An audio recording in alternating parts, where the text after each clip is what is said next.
panibagong kwento na naman ang lumutang pagkatapos kumalat ang bali-balitang umalis na umano ang aktres na si Liza Soberano sa pamamahala ng manager niyang si James Reid.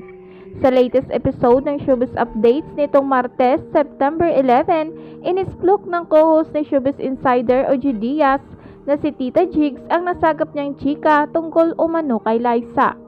Anya, may nabalitaan din ako na maiintindihan mo raw si Liza kung bakit siya kumampi kay Jeffrey O. Kasi nga ang balita, magjowa raw sila. Matagal bago nakasagot si OG sa sinabi ni Tita Jig sa hinggil sa dati niyang alaga.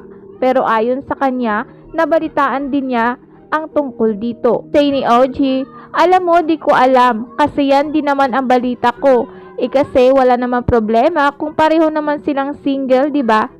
Ipaano na yung mga Liskin fans? Sundot naman ni Mama Loy.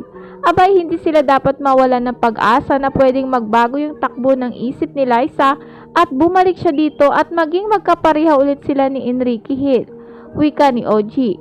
Dagdag pa niya, dahil feeling ko naghihintay lang din naman si Enrique kay Liza dahil grabe ang lalim ng pagmamahal ni Enrique kay Liza.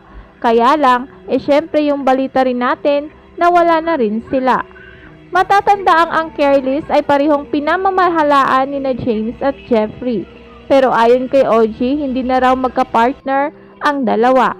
At sa kasalukuyan, nakapanig umano si Liza kay Jeffrey na iniisyong magkarelasyon. Pero sa ngayon, wala pang inilalabas na pahayag o reaksyon ang mga sangkot na individual sa nasabing issue.